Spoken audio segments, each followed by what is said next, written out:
大家好，我係 Mr. Manso，今日會為大家講呢隻 S2 嘅 Fifth Class 同 Ex11B 弧的長度和線形的面積。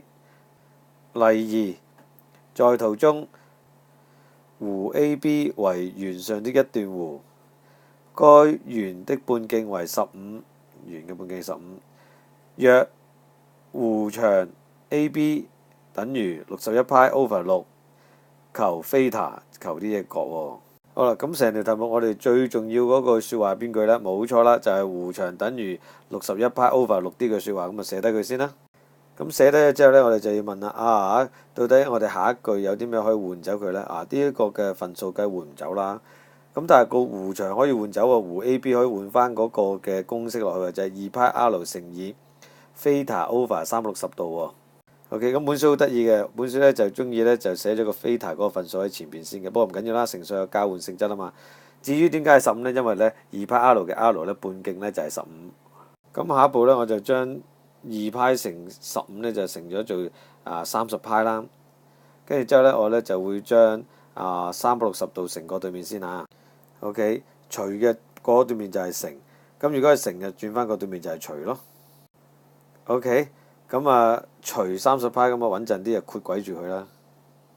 經過小電腦計算之後呢，個 θ 呢就會等於122度噶啦。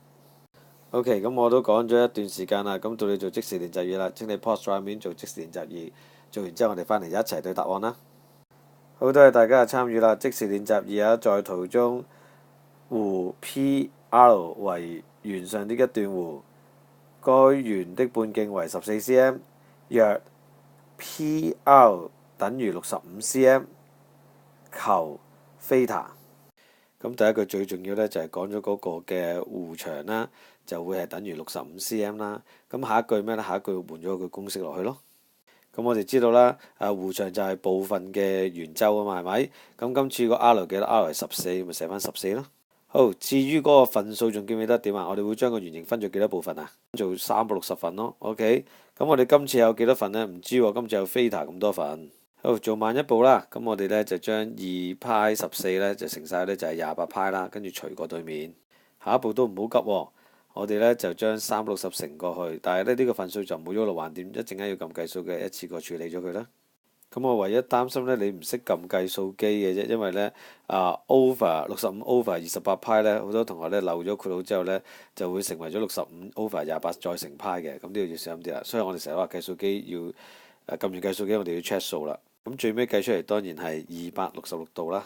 OK， 咁就冇乜特別嘅啫。如果你係跟開我學數嘅話，我哋都好中意見到人哋俾一啲資料我哋啦。